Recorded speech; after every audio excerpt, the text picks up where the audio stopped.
Hello बच्चों, बहुत बहुत स्वागत है आप सभी का एक बार फिर से। आज मैं लेकर आया हूँ lecture number 12 of chemical kinetics. Lecture number 12 में कोई विशेष थ्योरी तो नहीं मिलेगा, लेकिन इसमें कुछ हम आपको बताएंगे न्यूमेरिकल, जो आपको थ्योरी टाइप का यूज होगा। खासकर कंपैरेटिव एग्जाम में पूछा जाता है और बोर्ड एग्जाम वगैरह में भी इस तरह के क्वेश्चन आपसे पूछे जा सकते हैं। तो आप इसके लिए तैयार हो जाइए। चलिए देखा जाए। आइए यहाँ पर बेसिकली आज जो हम आपको सिखाने वाले हैं, कई बार जो होता है क्वेश्चन में डिफरेंट डेटा दिया रहता है, ठीक है, और उस डेटा से हमें फाइंड आउट करना होता है ऑर्डर ऑफ रिएक्शन। जी हाँ, क्या दिया रहता है, अलग अलग तरह के डेटा हमको दिया रहेगा और उससे हमें क्या निकालना होगा क्वेश्चन में, ऑर्डर ऑफ रिएक्शन। तो हम देखेंगे कि कितने तरह के क्वेश्चन हो सकते हैं जिनसे ऑर्डर ऑफ रिएक्शन निकालने के लिए पूछा जा सकता है। ठीक है, तो आइए देखते हैं। हेडिंग लगा लीजिएगा, method to determine order of reaction. ठीक है, पहले तो ये हेडिंग लगा लो कि वह कौन कौन सा मेथड है जिससे ऑर्डर ऑफ रिएक्शन को डिटरमाइन किया जा सकता है। इसमें जो सबसे पहला मेथड आता है वो आता है आपका हाफ लाइफ टाइम मेथड। यानी कि हमें डिफरेंट हाफ लाइफ टाइम दिया रहेगा और फिर उस हाफ लाइफ टाइम के करस्पॉन्डिंग हमें order of reaction find out करना होगा। दूसरा जो होता है हमको, वो होता है आपका ग्राफिकल मेथड। यानी कि ग्राफ को देखकर आपको डिसाइड करना होगा कि इस रिएक्शन का ऑर्डर ऑफ रिएक्शन क्या है। थर्ड आपका होता है इंटीग्रेटेड रेट लॉ मेथड, जिसको हम लोग हीट एंड ट्रायल मेथड भी कह सकते हैं। क्या कह सकते हैं? Heat and trial method. और नंबर 4 में आता है इनिशियल रेट लॉ मेथड। अब इसमें ये वाला जो है हम काफी डिटेल्स में पढ़ चुके हैं। इसके लिए करीब हम 1 घंटा लेक्चर दे चुके हैं।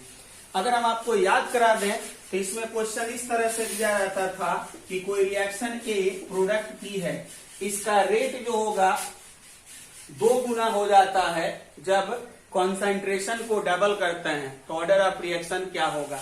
या इस तरह से भी आपको क्वेश्चन मिलता था कि रिएक्शन है A प्लस बी। अब इसमें A के कॉन्सेंट्रेशन को अगर डबल करें तो रेट ऑफ रिएक्शन डबल होता है, जबकि B के कॉन्सेंट्रेशन को डबल करें तो रेट ऑफ रिएक्शन 4 गुना होता है। तो बताइए ऑर्डर ऑफ रिएक्शन क्या होगा। तो इस तरह के क्वेश्चन हम कर चुके हैं। या यही से इसी टॉपिक से रिलेटेड ये भी दिया रहता था, यहाँ पर रेट रहता था, यहाँ पर A का कॉन्सेंट्रेशन, यहाँ पर B का, और हम यहाँ पर देखते थे कि पहला यहाँ पे कुछ रेट दिया हुआ है, ये भी दिया हुआ है, फिर दूसरा डाटा, फिर तीसरा डाटा, और इस तरह से दिया रहता था। और हम यहाँ से लिखते थे रेट इक्वल टू के इंटू A0 के पावर x इंटू B0 के पावर y, और यहाँ से 3 इक्वेशन बनाकर सॉल्व करते थे तो x और y यानी कि ऑर्डर ऑफ रिएक्शन निकल जाता था। तो ये वाला हम पढ़ चुके हैं। ठीक है, आज हम ये 3 मेथड देखेंगे। ये कोई थ्योरी नहीं है, ये सिर्फ एक न्यूमेरिकल बनाने का तरीका है। बात समझ रहे हैं? चलिए स्टार्ट किया जाए। तो सबसे पहला बच्चों हेडिंग लगा लो, हाफ लाइफ टाइम मेथड। पहला क्या हेडिंग लगा लेना है? Half life time method. अब हाफ लाइफ टाइम मेथड से कैसे डिसाइड होगा, आइए आपको 1 बाय 1 समझाते हैं। तो सबसे पहले अगर हम थोड़ा सा आपको बोले कि कुछ याद करने का कोशिश कीजिए, तो हाफ लाइफ टाइम हम 0 ऑर्डर का निकाले हैं, फर्स्ट ऑर्डर का निकाले हैं, सेकेंड ऑर्डर का निकाले हैं, इवन हम आपको थर्ड ऑर्डर का भी निकाल कर दिखाए हैं। ठीक है, और उसके बाद सबके बाद लास्ट में हम आपको nth ऑर्डर यानी किसी भी ऑर्डर ऑफ रिएक्शन के लिए हाफ लाइफ टाइम निकालना सिखा चुके हैं। तो आइए एक बार रिपीट किया जाए। अगर हम बात करते हैं 0 ऑर्डर के लिए, तो 0 ऑर्डर के लिए टी हाफ अगर आपको याद है तो A0 बाई 2K होता था। अगर हम बात करें फर्स्ट ऑर्डर के लिए, तो इसके लिए जो हाफ लाइफ टाइम होता था वो 0.693 बाई के या ln2 बाई के लिखते थे। ठीक है, अगर हम बात करें सेकेंड ऑर्डर का, तो इसके लिए टी हाफ आया था 1/k इंटू ए नॉट। ये था हमारा जीरो ऑर्डर, फर्स्ट ऑर्डर और सेकेंड ऑर्डर का हाफ लाइफ टाइम, जिसमें कहा गया था कि जीरो ऑर्डर का half life time initial concentration के डायरेक्टली है, फर्स्ट ऑर्डर का हाफ लाइफ टाइम कांस्टेंट है, इनिशियल कॉन्सेंट्रेशन पर डिपेंड नहीं कर रहा है, जबकि सेकेंड ऑर्डर का half life time initial concentration के इनवर्सली है। और इन सब को अगर एक ही इक्वेशन में एक्सप्रेस करना चाहें तो हम आपको सिखाए थे कि टी हाफ जो होता है आप इसको कुछ इस तरीके से लिख सकते हैं, ए नॉट के पावर 1 माइनस एन, या इसी को रिप्रेजेंट करने का तरीका ये भी हो सकता है 1/a0 n माइनस 1, क्योंकि जब इसको नीचे करेंगे तो ये जो होगा माइनस जो होगा प्लस होगा और प्लस जो होगा माइनस होगा, उल्टा हो जाएगा ये। और देखो ये सेटिस्फाइड करेगा, अभी तुम पुट करके देख लो, जैसे कि तुम जीरो ऑर्डर की बात करेगा तो n का वैल्यू 0 पुट करेगा तो T half directly proportional initial concentration satisfied कर गया। अगर तुम फर्स्ट ऑर्डर के लिए तो फर्स्ट ऑर्डर के लिए n का वैल्यू 1 पुट करेगा तो 1 माइनस 1 0, दिस टर्म के पावर 0, यानी कि ये पूरा का पूरा टर्म क्या हो गया, कांस्टेंट हो गया। अगर तू सेकंड ऑर्डर की बात करेगा तो n का वैल्यू 2 पुट करेगा तो n का वैल्यू 2 पुट करो तो 1 माइनस 2, यानी कि दिस पावर जो होगा इनवर्स होगा, नीचे आएगा तो 1/a0 हो जाएगा, जो प्रूफ हो रहा है कि ये सेकंड ऑर्डर का है। ये आपका nth ऑर्डर का है। अब क्वेश्चन किस तरह से पूछेगा ये आपको सीखना है, तो पहले तो आप इसको नोट कर लेंगे, फिर आगे बढ़ते हैं यहां से जल्दी से। हाँ, यहाँ पे क्वेश्चन किस तरह से पूछेगा, देखो क्या दिया रहेगा, तो तुम्हें बस कुछ नहीं विशेष बहुत ध्यान नहीं देना है, बहुत आसान सा होगा, लेकिन जानना तुम्हारे लिए जरूरी है, क्योंकि बहुत छोटा छोटा चीज होता है कि जिसको हम अगर इग्नोर कर दें तो वहां से क्वेश्चन मिस हो जाता है इजी होते हुए भी। तो आपको कुछ इस तरह से दिया रहेगा कि फॉर रिएक्शन, कुछ इस तरह से दिया रहेगा कि यहाँ पे मान लेते हैं कि आपका इनिशियल कॉन्सेंट्रेशन है, यानी कि A0 है, और यहाँ पर जो होगा टी हाफ है। तो आपको जो होगा मान लेते हैं ये A1 दिया, ये A2 दिया, ये A3 दिया, इसके कॉरस्पॉन्डिंग T1, T2, T3। बात समझ रहे हैं? यानी कि पहला जब इनिशियल कॉन्सेंट्रेशन था तो ये हाफ लाइफ टाइम, दूसरा जब था तो ये हाफ लाइफ टाइम, तीसरा इनिशियल कॉन्सेंट्रेशन पर ये हाफ लाइफ टाइम, क्योंकि बच्चों हाफ लाइफ टाइम रिलेटेड किससे है, इनिशियल कॉन्सेंट्रेशन से। ठीक है, तो अब यहां पर ये कोई एक रिएक्शन होगा, मान लेते हैं कि सपोज करो कि एक रिएक्शन है, ए से बना रहा है प्रोडक्ट पी। अब इस रिएक्शन का ऑर्डर नहीं बताया है कि क्या ऑर्डर है, ठीक है, जीरो ऑर्डर है, फर्स्ट ऑर्डर है कि सेकंड ऑर्डर है, सिर्फ ये कह रहा है कि जब इनिशियल कॉन्सेंट्रेशन ये था तो ये हाफ लाइफ टाइम था, जब A2 था तब T2 था, A3 था तो T3 था। तो आप भाई साहब बता दीजिए कि इस रिएक्शन का ऑर्डर ऑफ रिएक्शन क्या है। तो हमारे पास क्या इक्वेशन है, हमारे पास है T half directly proportional A0 के पावर 1 माइनस n। बस इस इक्वेशन को यूज करो, एक बार इसके लिए एक बार इसके लिए, यानी कि 3 डाटा है, तीनों में से किसी से भी 2 इक्वेशन बनाओ, क्वेश्चन को बना लो।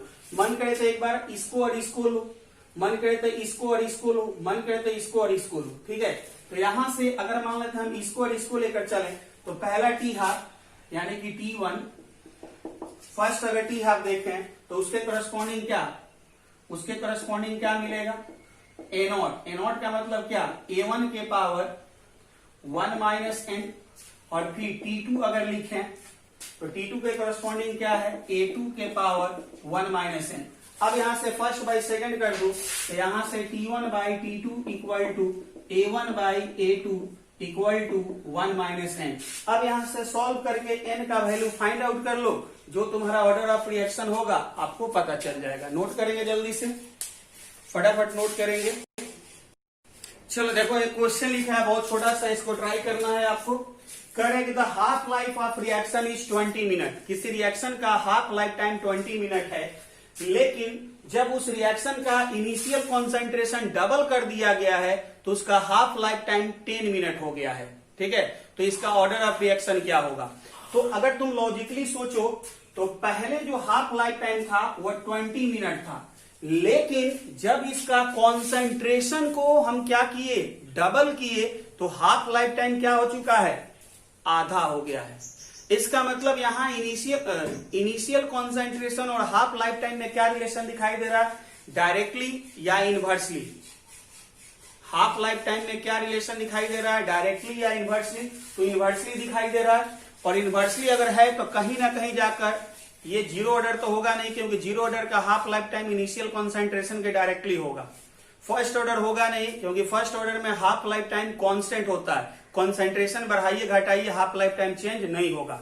अब सेकेंड ऑर्डर हो सकता है या थर्ड ऑर्डर हो सकता है। सेकेंड ऑर्डर का half life time initial concentration के इनवर्सली होता है, और देखो जैसे ही कॉन्सेंट्रेशन को डबल किया है इसका हाफ लाइफ टाइम क्या हो चुका है, घट चुका है। तो कहीं ना कहीं इशारा कर रहा है सेकेंड ऑर्डर की ओर या थर्ड ऑर्डर की ओर। ठीक है, तो चलो चेक किया जाए। हमको नहीं पता है कि ये किस ऑर्डर का रिएक्शन है, ऐसा लॉजिकली लग रहा है कि ये सेकंड ऑर्डर का होना चाहिए। हमको नहीं पता किस ऑर्डर का है, nth ऑर्डर का तो पता है। और nth ऑर्डर के लिए पहले देखो यहां पर दिया क्या है, अकॉर्डिंग टू क्वेश्चन में क्या कह रहा है कि पहले जो इसका हाफ लाइफ टाइम था, इधर हाफ लाइफ टाइम इधर जो मान लेते हैं NO, तो पहले जो हाफ लाइफ टाइम था इसका 20 मिनट था, लेकिन बाद में हाफ लाइफ टाइम इसका 10 मिनट हो गया। कब, जब पहले से कॉन्सेंट्रेशन डबल हो गया। तो पहले कॉन्सेंट्रेशन x मान लेते हैं, बाद में कितना मान लेते हैं 2x। अब यहां से तुम्हारे पास इक्वेशन पता है, A1 by A2 equal to P1 by, इस तरीके से P1 by P2 equal to A1 by A2 के पावर 1 माइनस n। अभी बताए हुए थे, एक बार ये डाटा है एक बार ये डाटा है, दोनों को पुट करो, हाफ लाइफ टाइम की इक्वेशन में डिवाइड करो। यही T1 पहला टाइम है 20, दूसरा टाइम है 10। पहला कॉन्सेंट्रेशन x, दूसरा कॉन्सेंट्रेशन 2x के पावर 1 माइनस n। यहाँ पे हो गया 2, यहाँ पे हो गया 1 बाई 2 के पावर 1 माइनस n। अब देखो हमें तो n चाहिए। अब इस टर्म को और इस टर्म को इक्वेट कब होगा, जब दोनों का बेस क्या होगा, सेम। तो 1 बाई 2 को अगर 2 लिखें तो ये जो होगा चेंज हो जाएगा, उल्टा हो जाएगा। तो यहां से 2 इक्वल टू 2 के पावर 1 माइनस n लिख सकते हैं कि नहीं लिख सकते हैं। ये मैथमेटिकली आपको इक्वेशन पता है।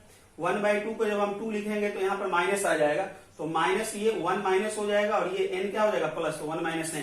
तो फाइनली देखो यहाँ से क्या दिखाई दे रहा है, अब यहाँ से 2 के पावर n, तो 1 इक्वल टू 1 माइनस n। अब यहाँ से n अगर लिखना है तो n इक्वल टू कितना दिखाई दे रहा है 2। तो फाइनली क्या प्रूफ हुआ कि the given reaction is second order. Note करो जल्दी से। चलो सेकंड क्वेश्चन देखो, यहाँ पे नोट करो, खुद से ट्राई करने की कोशिश करो। और ध्यान रखना कि प्रेशर के जगह पे कॉन्सेंट्रेशन या कॉन्सेंट्रेशन की जगह पे प्रेशर होते रहता है, और ये कई बार समझाया जा चुका है। फिलहाल इसको ध्यान से देखो। देखो यहाँ पर इनिशियल प्रेशर दिया है, उसके कोरस्पॉन्डिंग जो होगा अलग अलग हाफ लाइफ टाइम दिया है। पहला जब प्रेशर ये है तो ये हाफ लाइफ टाइम, ये प्रेशर तो ये हाफ लाइफ टाइम, ये प्रेशर तो ये हाफ लाइफ टाइम। तुम्हें निकालना है ऑर्डर ऑफ रिएक्शन। तो कॉन्सेंट्रेशन और हाफ लाइफ टाइम दे या प्रेशर और हाफ लाइफ टाइम का 2-3 डाटा दे, तो तुम्हें सॉल्व करने का एक ही उपाय है, क्या लिखो, P1 by P2 equal to P1 by P2 के पावर 1 माइनस n। ठीक है, या अगर कॉन्सेंट्रेशन रहता तो C1 बाई C2 के पावर 1 माइनस n, या A1 बाई A2 के पावर 1 माइनस n। अब देखो इसमें कौन सा डाटा आसानी से कटते हुए नजर आ रहा है, उसको पुट करो। तो देखो अगर हम देखें तो ये आसानी से कट जाएगा, तो ठीक है। तुम मन करे तो इस दोनों को ले सकते हो, मन करते इस दोनों को, चाहे इसको और इसको ले सकते हो, लेकिन वही सेलेक्ट करो जो काटने में क्या हो, आसान हो। तो किसको लिया जाए, मान लेते हैं हम इस दोनों को लेते हैं।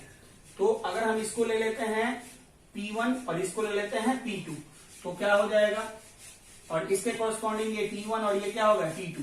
तो 235 अपॉन 950 इक्वल टू 66.66 अपॉन 33.33 हो गया।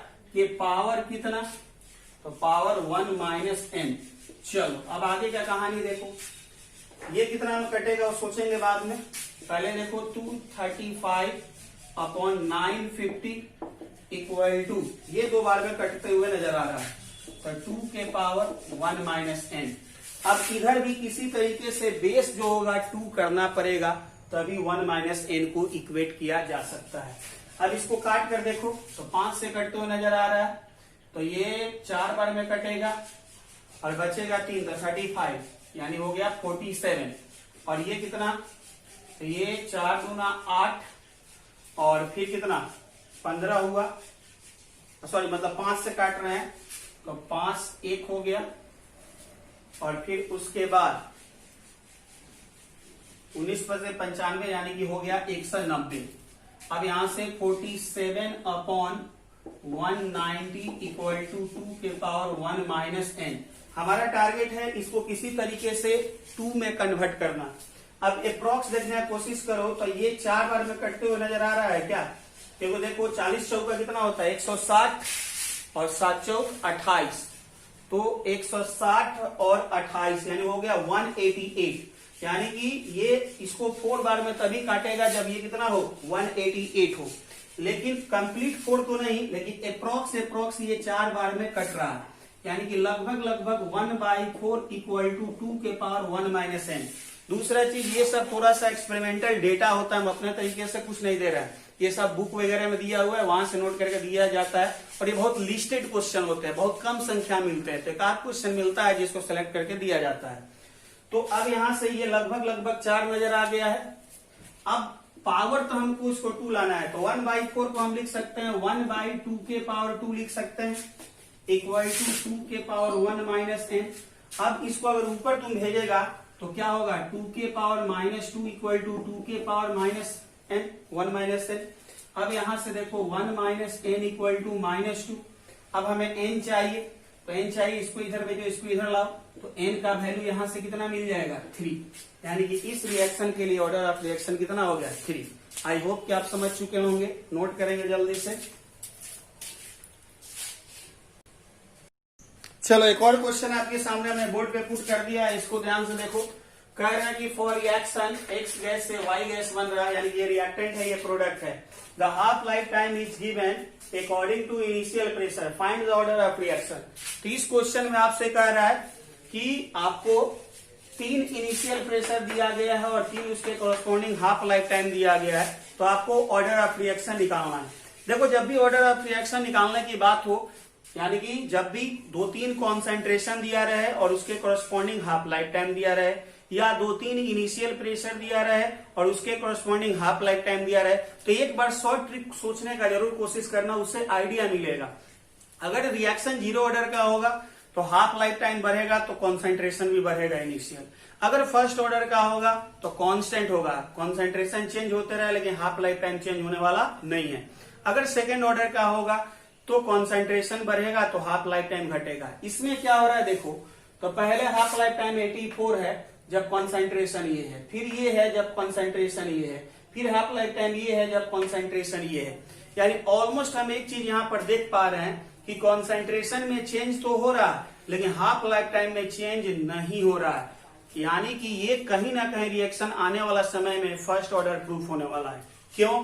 क्योंकि फर्स्ट ऑर्डर ही वो रिएक्शन है जिसका half life time initial concentration या इनिशियल प्रेशर से इफेक्ट नहीं होता है। तो खैर हमको क्या करना है, हमको तो नियम अपना पता है, क्या करना है, हाफ लाइफ टाइम और कॉन्सेंट्रेशन या प्रेशर दिया हो तो ऑर्डर ऑफ रिएक्शन के लिए ही यूज करना है। T1/T2 इक्वल टू A1/A2, या इसके जगह पर P1/T2 या C1/C2 जो लिखना है लिखो, ये पावर 1 माइनस n। n यहाँ पे ऑर्डर ऑफ रिएक्शन होता है, ठीक है। अब पहला मान लेते हैं, एक बार इसको लेते हैं, एक बार इसको लेते हैं, कैलकुलेशन आसान दिख रहा है। तो देखो यहाँ पर 84 अपॉन 84 और इधर देखो क्या है 700 और बटा कितना 84 के पावर कितना 1 माइनस n। अब चलो 84 कैंसिल होकर कितना हो गया 1, ये दोनों कैंसिल होकर कितना हो गया 1, और इधर मिल गया कितना 700 अपॉन 84 के पावर 1 माइनस n। अब देखो कि ये जो होगा 1 हो गया, ये जो हो गया 1 हो गया। ये 1 कब होगा, जब ये पूरा टर्म क्या हो जाएगा, यानी कि इसका पावर, यानी कि ये पूरे टर्म का पावर अगर 0 हो जाए तो ये 1 और ये 1 इक्वल हो जाएगा, LHS इक्वल टू क्या हो जाएगा RHS। तो ये LHS के बराबर अगर RHS को होना है तो ये जो 1 माइनस n है वो क्या होना पड़ेगा 0, क्योंकि 1 माइनस n जब 0 होगा तो पूरा पावर जब 0 हो गया तो ये पूरा वैल्यू क्या हो जाएगा 1। इसका मतलब कि यहां से हम लिख सकते हैं for LHS equal to RHS क्या लिखना पड़ेगा 1 माइनस n इक्वल टू क्या 0, इसलिए n इक्वल टू 1, यानी कि यहां से ऑर्डर ऑफ रिएक्शन क्या मिला 1। और ट्रिक से भी पता चल रहा था कि इसका हाफ लाइफ टाइम ऑलमोस्ट क्या था कांस्टेंट था। चलो नोट करो जल्दी से इसको।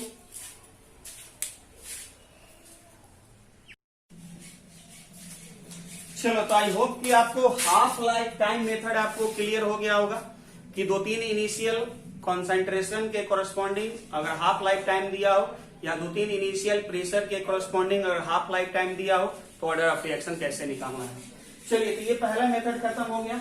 अब दूसरा मेथड है ग्राफिकल मेथड। इस ग्राफिकल मेथड में आइए देखते हैं। ग्राफ तो हम आपको बहुत सारा सिखाए हुए हैं, अगर आपको याद हो तो ग्राफ हम सिखाए हुए हैं कॉन्सेंट्रेशन वर्सेस टाइम, ग्राफ हम सिखाए हुए हैं रेट वर्सेस टाइम, ग्राफ हम सिखाए हुए हैं आपको concentration of product versus time, log concentration versus time. ठीक है, तो ये इस तरह का बहुत सारा ग्राफ आप जानते हैं। तो आइए उससे ऑर्डर ऑफ रिएक्शन कैसे डिटरमाइन होगा। तो देखिए अगर हम बात करें जीरो ऑर्डर का, तो देखो यहां पर सपोज करो कि कहीं पे तुमको इस तरीके से ग्राफ दिया हुआ है कि ये हमारे लिए कॉन्सेंट्रेशन है, क्या है कॉन्सेंट्रेशन, और इधर टाइम है और स्लोप इसका निगेटिव दिया हुआ है। तो बताओ पूछ सकता है कि ये किस ऑर्डर का रिएक्शन है। तो ये किस ऑर्डर का रिएक्शन है बच्चों, जीरो ऑर्डर का।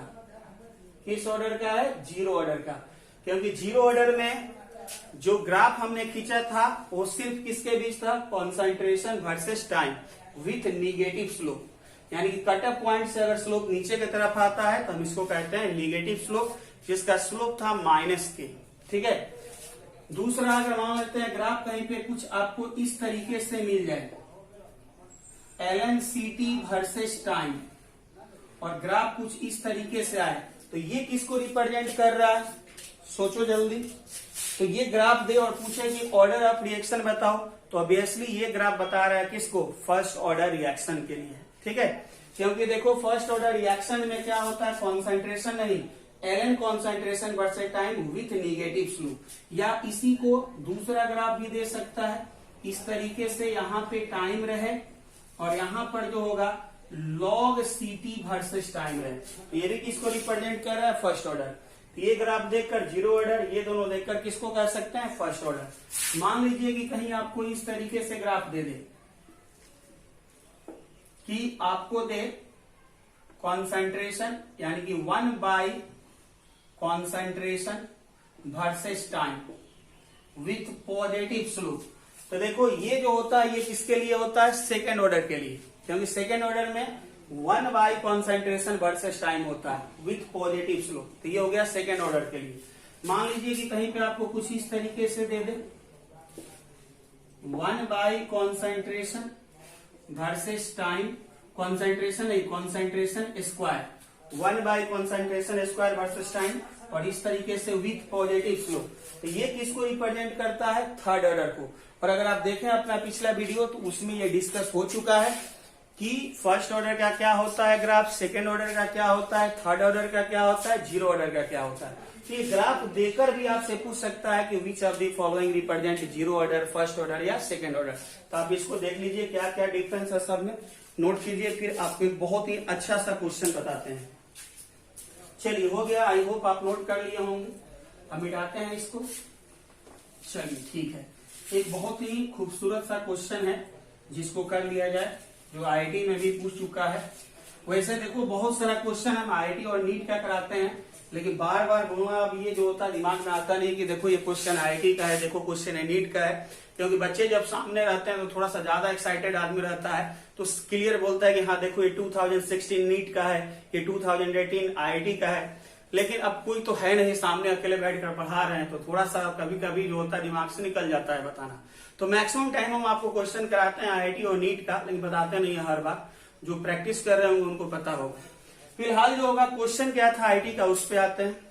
तो क्वेश्चन था कि for reaction P plus Q product बना रहा है R। एक रिएक्शन है P प्लस Q प्रोडक्ट बना रहा है R। फिर आगे कह रहा है the time taken 75% completion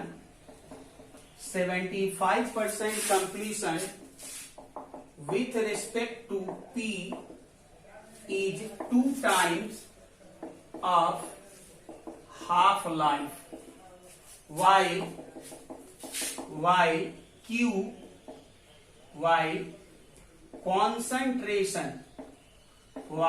concentration of Q varies with time according to given graph. चलो पूछ क्या रहा है, तो find the order of reaction.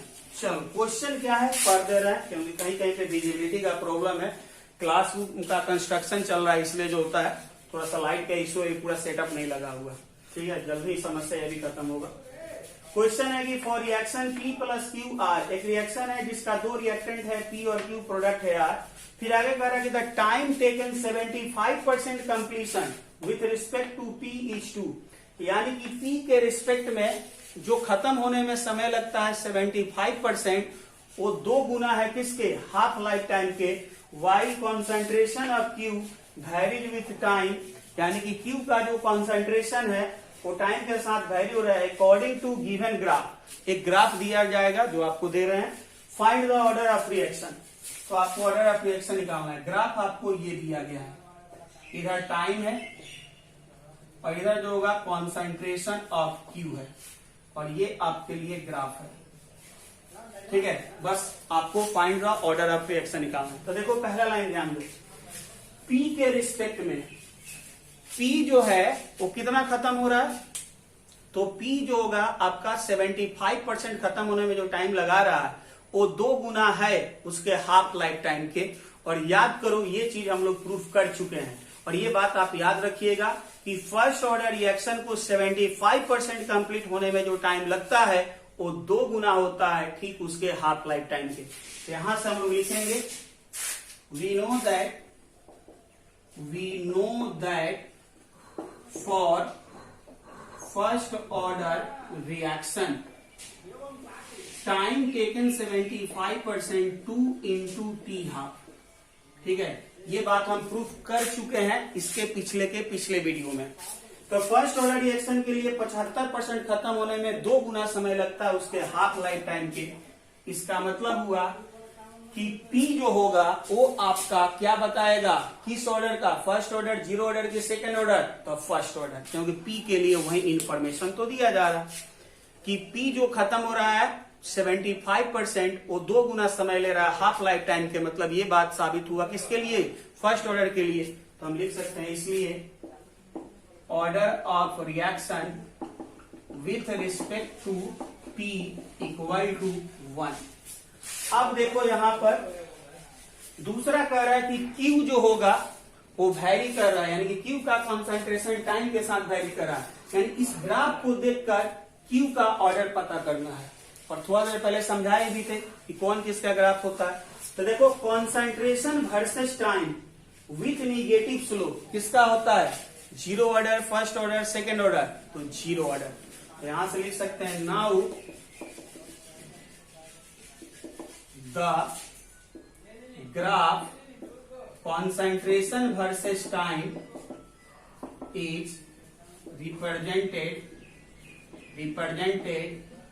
for zero order, यानी कि सिर्फ कॉन्सेंट्रेशन और टाइम के बीच जो ग्राफ होता है वो किसके लिए रिप्रेजेंट किया जाता है, जीरो ऑर्डर के लिए। इसलिए order of reaction with respect to Q क्या हो गया, जीरो। इसलिए ओवरऑल ऑर्डर ऑफ रिएक्शन, इस पूरे रिएक्शन का ऑर्डर ऑफ रिएक्शन 1 प्लस 0, यानी कितना हो गया, 1। बोलो बात समझ में आया। तो इस तरीके के क्वेश्चन भी आपसे पूछा जा सकता है। ग्राफ में हमेशा ध्यान रखो concentration versus time with negative slope, zero order. Log या एलन concentration versus time with negative slope, first order. 1 by concentration versus time second order, 1 by concentration square versus time third order. Clear हो गया? चलो note कर लो यहां से, फिर आगे बढ़ते हैं। चलो अगला मेथड जो हो गया, जिसको हम लोग कहते हैं इंटीग्रेटेड रेट लॉ मेथड, या जिसको कहते हैं हीट एंड ट्रायल मेथड, जो मेरा लास्ट मेथड है ऑर्डर ऑफ रिएक्शन डिसाइड करने के लिए। आइए इसको देखा जाए। ठीक है, तो क्या है अगला, जरा सा समझने का कोशिश करते हैं जल्दी से। बोर्ड को मिटा लेने दो और पढ़ाई करते रहो।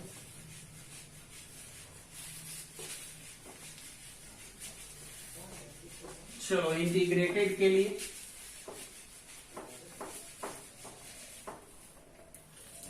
अब देखो होगा क्या, पहले डेटा को समझो कि डेटा तुम्हें किस तरह से दिया रहेगा। तो तुम्हें कुछ इस तरीके से दिया रहेगा, तुम्हें दिया रहेगा इनिशियल कॉन्सेंट्रेशन या प्रेशर। तुम्हें क्या दिया रहेगा, इनिशियल कॉन्सेंट्रेशन या प्रेशर, और इधर दिया रहेगा तुम्हें टाइम। इधर तुम्हें क्या दिया रहेगा, टाइम। ठीक है, अब देखो यहां पे इनिशियल कॉन्सेंट्रेशन मान लेते हैं कि C1 दिया है, या हो सकता है P1, C2 दिया है या P2, C3 दिया है या P3, और इसके कोरस्पॉन्डिंग T1, T2, T3। यानी कि पहले टाइम पे पहला कॉन्सेंट्रेशन, दूसरे टाइम पे दूसरा कॉन्सेंट्रेशन, तीसरे टाइम पे तीसरा कॉन्सेंट्रेशन, या पहले टाइम पे पहला प्रेशर, दूसरे पे दूसरा प्रेशर, तीसरे टाइम पे तीसरा प्रेशर। और ये नहीं बताएगा कि ऑर्डर ऑफ रिएक्शन क्या है, सिर्फ कुछ लिख देगा रिएक्शन। मान लेते हैं कुछ भी लिख देगा, मान लेते हैं A से Y लिख दिया, या 2A प्लस B Y लिख दिया, या 2X प्लस Z, कुछ भी इस तरह का रिएक्शन तुमको दे सकता है, इसमें कोई इशू नहीं है। यानी तुम्हें डिफरेंट टाइम पे डिफरेंट इनिशियल कॉन्सेंट्रेशन देगा। यहाँ हाफ लाइफ टाइम नहीं दे रहा, यहाँ टाइम ऑफ रिएक्शन दे रहा, और तुम्हें निकालना होगा ऑर्डर ऑफ रिएक्शन। तो देखो इसके लिए तुम्हारे पास तीन इक्वेशन है, तुम्हारे पास तीन इक्वेशन है। पहला 1 by CT equal to 1 by CT, या इसको छोड़ो, सबसे पहला इक्वेशन था CT equal to C0 minus KT। दूसरा इक्वेशन था KT equal to 2.303 log C0 by CT, और तीसरा equation 1 by CT equal to 1 by C0 minus KT। Sorry, यहां पे 1 बाई इसका पॉजिटिव स्लोप होता है, तो KT मतलब 1 by C0 plus KT positive slope होता है। ठीक है, अब देखो ये जो होता है ये फर्स्ट ऑर्डर का भी हो सकता है, सेकंड ऑर्डर का भी, थर्ड ऑर्डर का भी। तुम कैसे पता चल करेगा, तो यहां पर देखो सबसे पहले जब इस तरह के क्वेश्चन मिलता, सबसे पहले यहां से फर्स्ट ऑर्डर के लिए तुम K का वैल्यू निकालेगा। एक बार मान लेते हैं 1 2 या 2 3 या 1 2 2 3, यानी कि तीनों इक्वेशन से तुम बारी बारी K निकालेगा। ठीक है, और K अगर सेम हो गया सभी कंडीशन में, तो उसके अकॉर्डिंग इक्वेशन हो जाएगा, मैंने ऑर्डर ऑफ रिएक्शन लेगा। अगर मान लेते हैं इससे तुम K का वैल्यू निकाला, ठीक है, इससे तुम K का वैल्यू निकाला, तीनों कंडीशन में इससे K का वैल्यू सेम मिला तो जीरो ऑर्डर। अगर मान लेते हैं इससे तीनों कंडीशन में K का वैल्यू सेम नहीं मिला तो फिर फर्स्ट ऑर्डर से चेक करेगा। अगर फर्स्ट ऑर्डर से तीनों कंडीशन में K का वैल्यू सेम मिल गया, फर्स्ट ऑर्डर। अगर फर्स्ट ऑर्डर भी फेल हो गया तो किसको चेक करेगा, सेकंड ऑर्डर। यही तीनों में से कोई एक रहेगा। ठीक है, तो पहले तो इसको तुम नोट कर लो, फिर जो होगा इसको आगे हम क्वेश्चन की हेल्प से बढ़ाते हैं। चलो बिठाते हैं, क्वेश्चन लेंगे तो ही ज्यादा आपको बेहतर क्लियर हो पाएगा।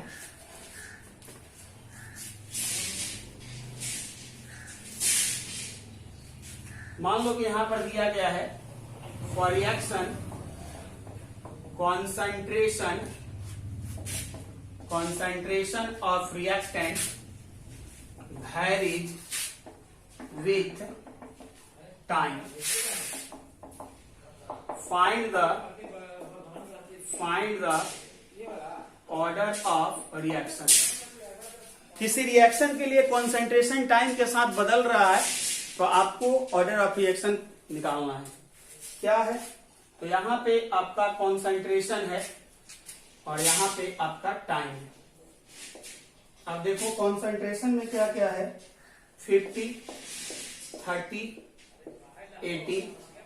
टाइम क्या क्या है, तो टाइम आपका है 0, 10, 20। अब देखो यहां पर क्या होगा, पहले जब कॉन्सेंट्रेशन कितना था 50, तो टाइम कितना लग रहा था खत्म होने में, 0। जब कॉन्सेंट्रेशन 30 हुआ तो टाइम खत्म होने में लग रहा है 10। जब कॉन्सेंट्रेशन 18 हुआ तो टाइम खत्म होने में लग रहा है 20। तो ऑर्डर ऑफ रिएक्शन निकालो। तो चलो तुम्हारे पास 3 तरीका है, या तो 0 ऑर्डर से निकालो, या तो फर्स्ट ऑर्डर से, या तो सेकंड ऑर्डर से। तो पहले जो इस तरह के क्वेश्चन ट्राई करना है वो फर्स्ट ऑर्डर को लेकर ट्राई करना है, क्योंकि मैक्सिमम जो क्वेश्चन होंगे वो फर्स्ट ऑर्डर से इस तरह के मिलते हैं और ये बोर्ड एग्जाम में खूब पूछा जाता है। तो फर्स्ट ऑर्डर के लिए KT equal to 2.303 log C0 by CT। तुम्हें क्या चाहिए, K। तो K equal to 2.303 log C0 by CT। चलो ठीक है। अब देखो यहां से पहला K1 2.303 log। अब जो होगा तुम जिसको मन करे उसको लेकर चलो। पहला मान लेता है कि तुम इस दोनों को लेकर चलो। तो पहला जब इस दोनों को लेकर चलेगा तो क्या होगा, C1 तुम्हारे लिए कितना, C0 कितना है 50, और CT ये इनिशियल होगा और 10 मिनट के बाद कितना 30, तो 50/30। ठीक है। फिर जो होगा तुम इनिशियल ये लो और फाइनल ये लो। तो फिर दूसरा जब K लिखेगा तुम K2 equal to 2.303 log C0। Initial 50 ही रखना है, लेकिन CT कितना रखना है, CT रखना है 18 और टाइम तो 0 से 20। तो यहां पर जो है कितना, मतलब यहां पर मिसिंग है T, और T की जगह पर 0 से 10 और यहां पर 0 से 20। अब देखो क्या K1 और K2 दोनों सेम आ रहा है, अगर सेम आ गया तो काम बन गया। यहां पर तुम्हारा K1 का वैल्यू कितना दिख रहा है 2.303/10, और ये कट जाएगा तो कटेगा तो कितना 5 log 5/3। अगर इसके बराबर ये आ जाए तो इसका काम बन जाएगा। अब देखो इसको कट कर चेक करो, K2 इक्वल टू 2.303 log, ये किससे कटेगा, तो ये कुछ समझ में नहीं आ रहा, तो इतना तो समझ में आ रहा है, ये 25 और ये कितना 9। अब देखो यहाँ पे 25 को क्या लिख सकते हो, तो K2 इक्वल टू 2.303 log 5/3 का स्क्वायर लिख सकते हैं, 5/3 का स्क्वायर। 25 को 5 मतलब 25 के जगह पर 5 और 9 के जगह पर 3 का स्क्वायर। अब लॉग का ये फंक्शन होता है 2 इधर चला आएगा, और देखो यहाँ बार बार छूट रहा अपॉन 20, सॉरी 20 नहीं, हाँ यहाँ 20 रहेगा, यहाँ पे 20 रहेगा। ठीक है। तो K2 इक्वल टू 2.303, यहाँ पर भी 20 है, अपॉन 20 इंटू 2 log 5/3। अब ये कट गया, कितना हो गया 10। देखो K1 इक्वल टू क्या मिल गया K2, मतलब ये क्या हो गया फर्स्ट ऑर्डर। मान लेते हैं कि इस दोनों से K1 और K2 अगर बराबर नहीं होता तो तुम किससे जाकर चेक करता है, 0 ऑर्डर से। अगर 0 ऑर्डर से भी बराबर नहीं होता तो किससे जाकर चेक करता है, सेकंड ऑर्डर से। चलो पहले इसको नोट कर लो, नोट कर लो। मान लेते हैं कि इसी इक्वेशन के लिए मान लेते हैं फर्स्ट ऑर्डर पे नहीं निकलता, तो हम किससे चेक करते, 0 ऑर्डर के लिए। किससे चेक करते, 0 ऑर्डर के लिए। अब 0 ऑर्डर के लिए क्या है इक्वेशन, तो 0 ऑर्डर के लिए CT equal to C0 minus KT। हमें K चाहिए, तो K इक्वल टू क्या हो जाएगा, ये इधर चला जाएगा C0 minus CT upon T। अब देखो यहाँ पे K निकल गया। अब 3 इक्वेशन है, पुट करो। पहला मान लेते हैं Q निकालना चाहते हैं, तो C0 कितना 50, CT कितना 30 और टाइम कितना 0 से 10। यानी कि यहां से अगर तुम देखो तो K1 इक्वल टू क्या मिल गया, तो K1 इक्वल टू मिल गया 50 में 30 गया 20/10 यानी कि 2। अब जो होगा एक बार तुम यहां से यहां देखो, तो K2 के लिए चेक करो। K2 के लिए फिर से C0 50, CT इस बार कितना लेते हैं 80, टाइम कितना 0 से कहा जा रहा है 20, तो 20। अब यहां से K2 इक्वल टू 50 में से 18 गया, कितना हुआ 32, 50 में से 18 गया 32 अपॉन 20, कितना हो गया 8/5। 4 से काट दो तो ये 8 बार में घटेगा, ये 5 बार में, 8/5। और पहला कितना मिला है 2, यानी K1 नॉट इक्वल टू क्या आ रहा है K2। इसका मतलब ये जीरो ऑर्डर नहीं हो सकता, क्योंकि जीरो ऑर्डर को सेटिस्फाइड नहीं किया। मान लेते हैं जीरो ऑर्डर पर भी नहीं हुआ, फर्स्ट ऑर्डर पर भी नहीं हुआ, तो फिर किससे निकालता, सेकेंड ऑर्डर से। 1/C2 equal to 1/C0 plus KT। अब यहां से K को जो होगा, जिस तरह से यहाँ पे पुट किए हैं 2 बार, यहाँ भी पुट करता। क्लियर हो गया बात? चलो पढ़ाई करते रहो, all the best, next video मिलते हैं।